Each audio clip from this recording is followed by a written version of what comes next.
Natural എന്ന് പറയുന്ന സാധനം ഒരു ബ്രാൻഡ് മാർക്കറ്റിംഗ് സ്ട്രാറ്റജിയാണ്.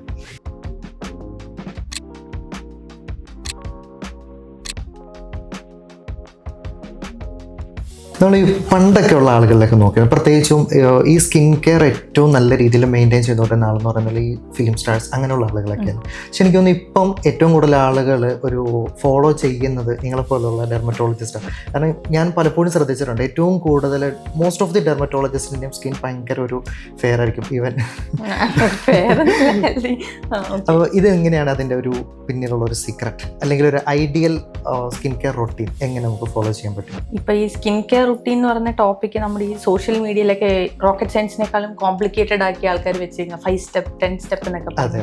പക്ഷെ എൻ്റെ ഒരു ഒപ്പീനിയനിൽ സ്കിൻ കെയർ എപ്പോഴും സിമ്പിളും ആയിരിക്കണം, അഫോർഡബിളും ആയിരിക്കണം. അപ്പം ഞാൻ പറയുന്നത് നമ്മളൊരു 25 ഇയേഴ്സ് താഴെയാണെങ്കിൽ ഈ കോംപ്ലിക്കേറ്റഡ് റുട്ടീൻ ആവശ്യമില്ല. നമ്മൾ സ്കിൻ നന്നായിട്ട് ക്ലെൻസ് ചെയ്യുക, ഒന്ന് നറിഷ് ചെയ്യുക, പ്രൊട്ടക്ട് ചെയ്യുക, ഈ 3 എലമെന്റ്സ് മാത്രം മതിയാവും. അപ്പം നമ്മളൊരു നല്ലൊരു ക്ലെൻസർ ഉപയോഗിച്ച് 2 നേരം ഫേസ് വാഷ് ചെയ്യുക. ആ ക്ലെൻസർ നമ്മുടെ സ്കിന്നിന് സൂട്ടബിൾ ആയിരിക്കണം. അതുപോലെ ഒരു നല്ലൊരു moisturiser night time, morning strict ആയിട്ടും ഒരു സൺസ്ക്രീൻ യൂസ് ചെയ്യുക. ഈ ഒരു 3 സാധനങ്ങൾ മതി ആ ഒരു ഏജിന്. പിന്നെ 30 കഴിയുമ്പോൾ നമ്മൾ ഒരു ആക്റ്റീവ് ഇൻഗ്രീഡിയന്റ് യൂസ് ചെയ്ത് തുടങ്ങണം. ഇപ്പൊ ഈ സോഷ്യൽ മീഡിയ ഒക്കെ നമ്മൾ എടുത്ത് നോക്കി, ഇപ്പൊ യൂട്യൂബിൽ ഒരു സ്കിൻ കെയർ റൊട്ടീൻ അടിച്ചു കൊടുത്തു കഴിഞ്ഞാൽ കുറെ നാരങ്ങ, ബേക്കിംഗ് സോഡ, ഇങ്ങനത്തെ കുറെ ഐറ്റംസ് ഒക്കെ യൂസ് ചെയ്തിട്ട് നിങ്ങൾ ഇങ്ങനെ ചെയ്യുക, അങ്ങനെ ചെയ്യുമ്പോഴത്തേക്കും ഇത്ര ഗ്ലോസ് വരും എന്നൊക്കെ പറഞ്ഞിട്ട് ഒരുപാട് അതങ്ങനെ കാണാം. അതെ, നമ്മൾ എപ്പോഴും സ്കിൻ കെയർ ചൂസ് ചെയ്യുമ്പോൾ നമ്മളൊരു ക്വാളിഫൈഡ് ആയിട്ടുള്ള ഡെർമറ്റോളജിസ്റ്റിനെ കണ്ട് നമ്മുടെ സ്കിൻ അസസ് ചെയ്ത് നമ്മുടെ സ്കിന്നിനെല്ലാം ഈ അവർ പറയുന്ന സാധനങ്ങളെല്ലാം നമുക്ക് സൂട്ടബിൾ ആവണമെന്നില്ല. നമ്മുടെ സ്കിൻ ടൈപ്പ് അസസ് ചെയ്ത് അതിന് പറ്റുന്ന ഒരു ഇൻഗ്രീഡിയൻ, ഇപ്പം niacinamide, vitamin C, hyaluronic acid, ഇതിൽ ഏതാണ് നമ്മുടെ സ്കിന്നിന് ബെറ്റർ എന്ന്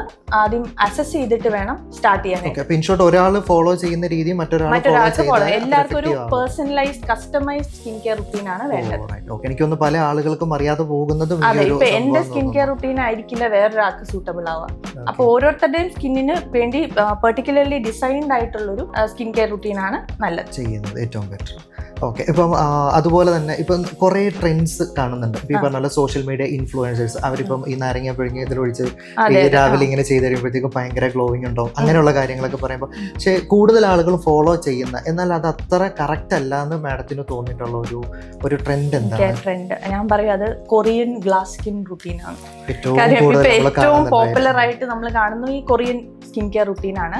അത് നമ്മൾ മനസ്സിലാക്കേണ്ടത്, ആ കൊറിയൻസിന്റെ സ്കിൻ അങ്ങനെ ഇരിക്കുന്നത് അത് അവരുടെ എത്നിസിറ്റിയാണ്, അവരുടെ ജെനറ്റിക്സ്, അവർ ജനിച്ച സ്ഥലം, അതിൻ്റെ ഒരു സ്പെഷ്യാലിറ്റിയാണ് ആ സ്കിൻ. അല്ലാതെ ആ ക്ലിയർ സ്കിന്ന് അവർ ആ ക്രീം തേച്ചിട്ടുണ്ടാവുന്നതല്ല. പിന്നെ ഈ കൊറിയൻ സ്കിൻ കെയർ ഇൻഗ്രീഡിയൻസ് പറയുകയാണെങ്കിൽ കൊറിയയിലെ ക്ലൈമറ്റ് കുറച്ചുകൂടെ ഡ്രൈ, തണുത്ത ഒരു കൂൾ ക്ലൈമറ്റ് ആണ് അവിടെ ഉള്ളത്. അപ്പോൾ അവരുടെ കൊറിയൻ സ്കിൻ കെയറിൻ്റെ കണ്ടന്റ് നോക്കുകയാണെങ്കിൽ അത് വളരെ മോയ്സ്ചറൈസിങ് കണ്ടന്റ്സ് ആയിരിക്കും. അതായത് മോയ്സ്ചറൈസർ തന്നെ പല ടൈപ്പ് ഉണ്ട്, ഇമോളിയൻസ്, ഹ്യൂമെക്ടൻസ് എന്നൊക്കെ പറഞ്ഞിട്ട്. ഹ്യൂമെക്ടൻസ് ആണ് മെയിനായിട്ട് ഈ കൊറിയൻ സ്കിൻ കെയർ റുട്ടീൻസിൽ കാണുന്നത്. അത് ഡ്രൈ സ്കിൻ ഉള്ളവർക്ക് കുറച്ച് സൂട്ടബിൾ ആവും, പക്ഷെ നമ്മുടെ ഇവിടെ തന്നെ ഓയിലി സ്കിൻ ഉള്ളവർക്ക് അത് യൂസ് ചെയ്താൽ അത്ര നന്നാവണമെന്നില്ല. പിന്നെ ആൻറ്റി ഇൻഫ്ലമേറ്ററി ഏജൻസ് ഉണ്ട്, ഈ snail mucin, rice water extract എന്നൊക്കെ പറയുന്ന കൊറിയൻ സ്കിൻ കെയറിൽ കണ്ടുവരുന്നത്. അത് സെൻസിറ്റീവ് റെഡ് സ്കിൻ ഉള്ളവർക്ക് ഓക്കെയാണ്, പക്ഷെ നോർമൽ സ്കിൻ ഉള്ളവർക്ക് അതിൻ്റെ ആവശ്യമില്ല. അതുപോലെ തന്നെ ഈ മൾട്ടി സ്റ്റെപ്പ് റുട്ടീനാണ്, 10 സ്റ്റെപ്പ് റുട്ടീൻ എന്നൊക്കെ പറയുന്നത്. അത് ആക്ച്വലി നമുക്ക് ഇപ്പം ഇവിടെ നമ്മൾ അത് ഉപയോഗിക്കേണ്ട ആവശ്യമില്ല. അത് യൂസ് ചെയ്തു എന്ന് പറഞ്ഞാൽ അവരെ പോലെ നമ്മുടെ സ്കിൻ ആവണമെന്നും ഇല്ല. കഴിഞ്ഞ ആഴ്ച തന്നെ ഒരു 12 വയസ്സുള്ള ഒരു കുട്ടി വന്നിരുന്നു, സ്കിൻ ഡ്രൈനെസ് കംപ്ലൈൻറ്റ് പറഞ്ഞിട്ടാണ് വന്നത്. ഹിസ്റ്ററി എടുത്ത് വന്നപ്പോഴാണ് നമുക്ക് മനസ്സിലായത് ആ കുട്ടി ഒരു ഡബിൾ ക്ലെൻസിങ് ചെയ്യുന്നുണ്ട്. അതിങ്ങനെ കൊറിയൻ റുട്ടീൻ ഉള്ളതാണ്. അതെന്ന് പറഞ്ഞാൽ ഡബിൾ ക്ലെൻസിങ് ഒക്കെ ആക്ച്വലി ഡെയിലി മേക്കപ്പ് യൂസ് ചെയ്യുന്ന വർക്കിംഗ് ആയിട്ടുള്ളവരൊക്കെ ഇമ്പാക്ട് ആണ്. അപ്പൊ നമ്മൾ ഡബിൾ ക്ലെൻസിങ്, ഒരു മേക്കപ്പ് പ്രോഡക്ട്സും യൂസ് ചെയ്യാത്ത ഒരാൾക്ക് ഡബിൾ ക്ലെൻസിങ് ആവശ്യമില്ല. അപ്പൊ അത് നമ്മുടെ നാച്ചുറൽ മോയ്സ്ചറൈസേഴ്സ് തന്നെ സ്ട്രിപ്പ് ഓഫ് ചെയ്യുക എന്നുള്ളതാണ്. ഇങ്ങനെ ഓവറായിട്ട് നമ്മൾ ക്ലെൻസ് ചെയ്താൽ ഉണ്ടാവുന്നത്.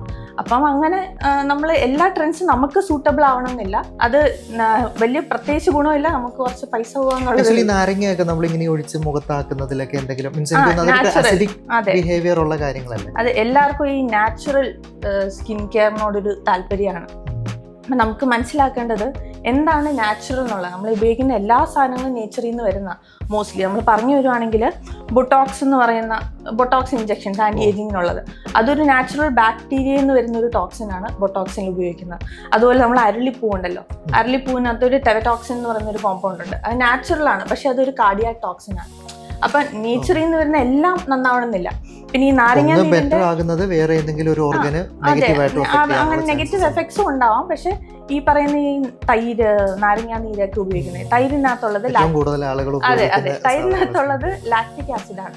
തൈരിന്റെ എക്സ്ഫോളിയേറ്റിംഗ് കണ്ടന്റ് എന്ന് പറയുന്നത് ലാക്റ്റിക് ആസിഡ്, നാരങ്ങ നീരിലുള്ളത് സിട്രിക് ആസിഡ്. നമ്മൾ നോക്കുവാണെങ്കിൽ ഇതേ ഇൻഗ്രീഡിയൻസ് ആണ് നമ്മൾ കെമിക്കൽ പീൽസിൽ കുറച്ചുകൂടെ ഹയർ കോൺസെൻട്രേഷനിൽ യൂസ് ചെയ്യുന്നത്. അതിന് ബെനിഫിറ്റ് ഉണ്ട്, അത് ഉപയോഗിക്കുന്നതിൽ തെറ്റില്ല. പക്ഷെ എല്ലാവർക്കും അത് സൂട്ടബിൾ ആവണമെന്നില്ല. നാരങ്ങ നീര് ഉപയോഗിച്ച് ഒരുപാട് ഒരു റെഡ് ആയി ബേൺസ് ആയിട്ട് വരുന്ന പേഷ്യൻസ് ഉണ്ട്, ഒരുപാട് കോൺസെൻട്രേഷനിൽ അത് ഉപയോഗിക്കുന്നവർക്ക്. എല്ലാവർക്കും സെൻസിറ്റീവ് സ്കിൻ ഉള്ളവർക്ക് അത് സൂട്ടബിൾ ആവണമെന്നില്ല. പിന്നെ നമ്മൾ ആലോവേര ഒരുപാട് പേര് ഉപയോഗിക്കുന്നു. അപ്പം ആലോവേര ആണെങ്കിൽ കറ്റാർവാഴ, അത് 100 കൂടുതൽ സ്പീഷീസ് ഉണ്ട്. അതിൽ 4 ബെനിഫിറ്റ് ആവാൻ നമുക്ക് ബെനിഫിഷ്യൽ ആയിട്ടുള്ള ഒരു 4 സ്പീഷീസ്. അത് കുഴപ്പമുള്ളതല്ല, അത് യൂസ്ഫുൾ ആവാം. പക്ഷെ എല്ലാവർക്കും അത് സൂട്ടബിൾ ആവണമെന്നില്ല. എൻ്റെ പേഴ്സണലി പറയുകയാണെങ്കിൽ എനിക്കത് അലർജിയാണ്. അപ്പം നമ്മൾ കൂടുതലും ഇപ്പം ഈ നാച്ചുറൽ എന്ന് പറയുന്ന സാധനം ഒരു ബ്രാൻഡ് മാർക്കറ്റിംഗ് സ്ട്രാറ്റജിയാണ്. നാച്ചുറൽ പ്രോഡക്ട്സിനോട് ആൾക്കാർക്ക് ഒരു അഫിനിറ്റി ഉള്ളതുകൊണ്ട് ബ്രാൻഡ്സ് അത് ഉപയോഗിക്കുന്നു. ഇപ്പോൾ ഒരു ഭയങ്കര പോപ്പുലർ ആയിട്ടുള്ളൊരു നാച്ചുറൽ ബ്രാൻഡ് ഉണ്ട്. അപ്പം അതിൻ്റെ സൺസ്ക്രീൻ നമ്മൾ എടുത്ത് നോക്കിയാൽ അതിൻ്റെ മെയിൻ കണ്ടന്റ് ആയിട്ട് അവർ കൊടുത്തേക്കുന്നത് ഡൈസോഡിയം EDTA, OMC എന്നൊക്കെ പറയുന്ന കെമിക്കൽ ഏജൻസ് തന്നെയാണ്. അതാണ് അതിന് സൺ പ്രൊട്ടക്ഷൻ കൊടുക്കുന്ന ആ ഫാക്ടറിന് മാത്രമേ പറ്റുള്ളൂ. നാച്ചുറൽ ഇൻഗ്രീഡിയൻസിന് അധികം ഒരു പ്രൊട്ടക്റ്റീവ് എലമെന്റ് ഇല്ല. പിന്നെ അതിനകത്ത് തന്നെ ഈ പക്ഷെ അവർ ഫോക്കസ് ചെയ്ത് കാണിച്ചിരിക്കുന്നത് നാച്ചുറൽ ഇൻഗ്രീഡിയൻസ് ആണ്.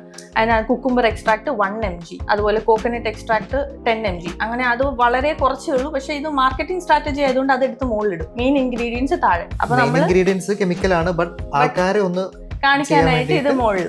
അപ്പൊ നമ്മൾ ഈ നാച്ചുറൽ ആണോ, എന്താണ് കണ്ടന്റ് എന്താണെന്നുള്ള ആ ഒരു നാച്ചുറൽ എലമെന്റിൽ ഫോക്കസ് ചെയ്യാതെ ഈ ഇതിലുള്ള കണ്ടന്റ് എനിക്ക് ബെനിഫിഷ്യൽ ആണോ, എനിക്ക് സൂട്ടബിൾ ആണോ എന്നുള്ള എലമെന്റിലാണ് നമ്മൾ ഫോക്കസ് ചെയ്യേണ്ടത്. ഡെഫിനറ്റ്ലി നമുക്കൊരു ഡെർമറ്റോളജിസ്റ്റിനെ കണ്ടാൽ മാത്രമേ അതെ അതറിയാൻ പറ്റും. അതെ.